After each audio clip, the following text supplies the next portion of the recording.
नमस्कार, मैं ज्योति श्रीवास्तव और आप देख रहे हैं सी न्यूज भारत।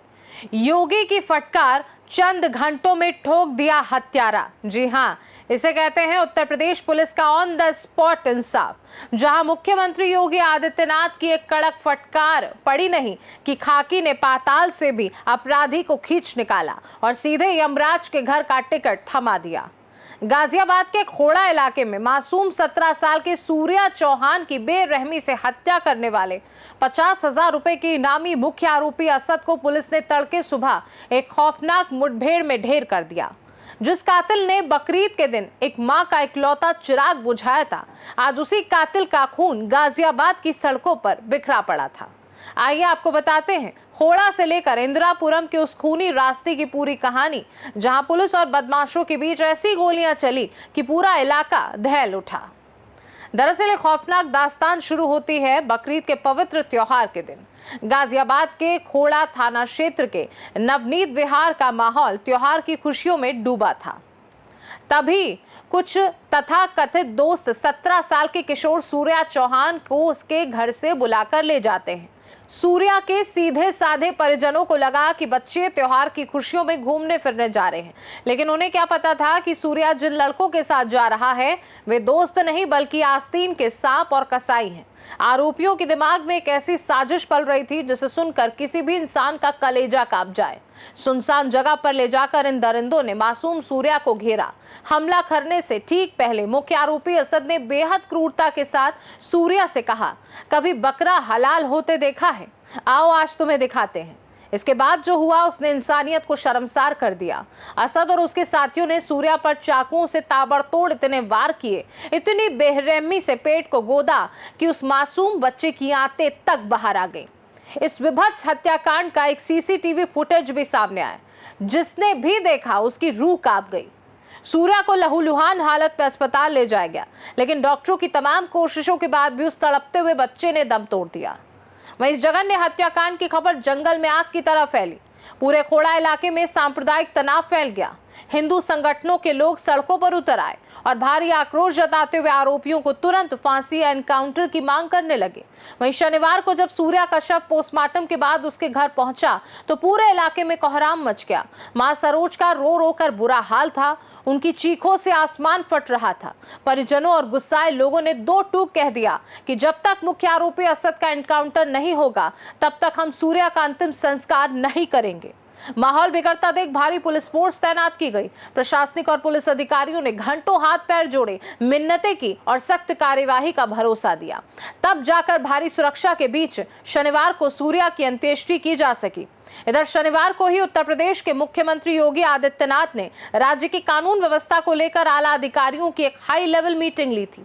मीटिंग में सीएम योगी का पारा 7वें आसमान पर था। उन्होंने अधिकारियों को सख्त लहजे में अल्टीमेटम देते हुए कहा था, अगर आपसे कानून व्यवस्था नहीं संभल रही है तो साफ बता दो। मुख्यमंत्री के इस कड़क फटकार का असर ऐसा हुआ कि गाजियाबाद पुलिस के आला अफसरों के पसीने छूट गए। पुलिस कमिश्नरेट ने बिना एक पल गवाए रात में ही जाल बिछा दिया। खोड़ा पुलिस और स्वाट की टीमों का एक्टिव किया गया। इसी बीच मुखबिर तंत्र से पुलिस को एक पुख्ता और सटीक सूचना मिली। पता चला कि 50,000 रुपए का इनामी और इस हत्याकांड का चौथा मुख्य आरोपी असद अपने किसी दोस्त से पैसे ऐंठने के लिए खोड़ा इलाके में आने वाला है। उसका प्लान था कि पैसे मिलते ही वह गाजियाबाद और उत्तर प्रदेश की सीमा से हमेशा के लिए रफू चक्कर हो जाएगा। पुलिस ने इस सूचना को अपना आखिरी मौका माना और इंदिरापुरम इलाके के पास तगड़ी घेराबंदी की। तड़के सुबह का वक्त था, चारों तरफ हल्का अंधेरा और सन्नाटा पसरा था। तभी इंदिरापुरम इलाके के पास एक बिना नंबर की मोटरसाइकिल आती दिखाई दी, जिस पर 2 युवक सवार थे। बाइक पर पीछे बैठा शख्स कोई और नहीं बल्कि पुलिस की रडार पर चल रहा कातिल असद था। पुलिस की संयुक्त टीम ने तुरंत घेरा डाला और उन्हें रुकने का इशारा किया। खाकी को सामने देख असद समझ गया कि उसका काल सामने खड़ा है, लेकिन आत्मसमर्पण करने के बजाय असद ने अपनी कमर से देसी पिस्तौल निकाली और सीधे पुलिस टीम पर गोलियों की बौछार कर दी। असद की तरफ से गोली चलते ही पुलिस ने भी पोजीशन ली और ठोक दो का आदेश गूंज उठा। दोनों तरफ से देखते देखते ताबड़तोड़ करीब 50 राउंड फायरिंग हुई। गोलियों की तड़तड़ाहट से पूरा इलाका गूंज उठा।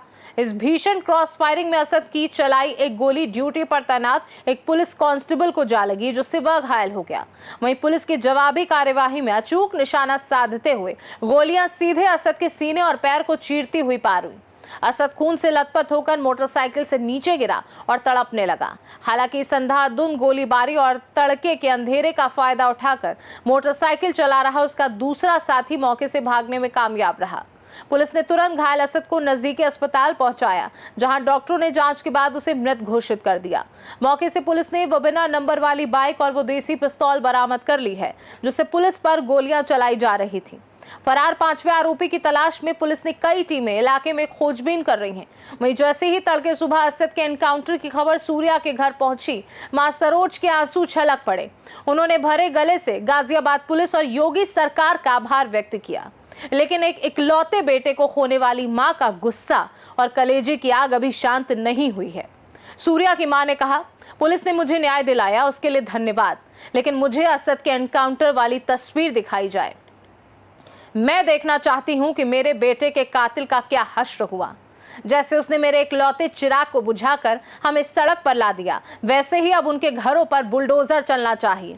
उनके 5 से 8 बच्चे होते हैं, एक मर भी गया तो बाकी बचेंगे, लेकिन मेरा तो इकलौता सहारा छीन लिया। आपको बता दें, पुलिस इस मामले में पहले ही 3 आरोपियों को जेल भेज चुकी है। असद ढेर हो चुका है और अब 5वें फरार आरोपी की तलाश के लिए दबिश दी जा रही है। सुनिए पुलिस का इस मामले पर क्या कुछ कहना है। सर, एनकाउंटर किया है सबका, सर क्या है पूरा मामला? थाना खोड़ा क्षेत्र के अंतर्गत 28 तारीख को एक दुखद घटना हुई थी, जिसमें असद नामक युवक के द्वारा सूर्य चौहान को चाकू मार दिया गया था और जिसमें इलाज के दौरान सूर्य चौहान का देहांत हो गया था। उनके परिजनों के द्वारा दी गई तहरीर के आधार पर थाना खोड़ा में सुसंगत धाराओं में मुकदमा पंजीकृत किया गया था और 5 अभियुक्तों को आरोपी बनाया गया था। इसमें 3 अभियुक्तों की गिरफ्तारी तत्काल पुलिस के द्वारा कर ली गई थी और शेष अभियुक्त शेष थे, जिसमें से मुख्य आरोपी असद फरार था और उसके ऊपर पुलिस टीम के द्वारा 50,000 रुपये पुरस्कार की घोषणा भी की गई थी।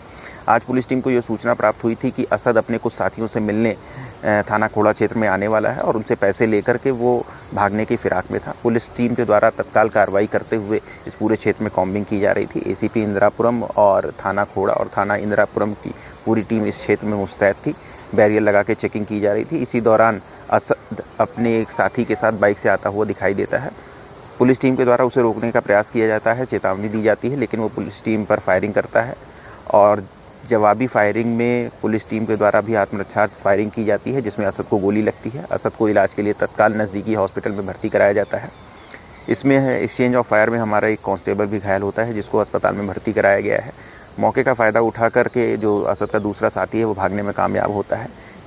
असद ने जिस पिस्टल से फायरिंग की थी उसको पुलिस द्वारा बरामद किया गया है और एक बाइक भी बरामद की गई है। संपूर्ण घटनाक्रम की विधिवत जांच करके अग्रिम विधिक कार्रवाई की जा रही है।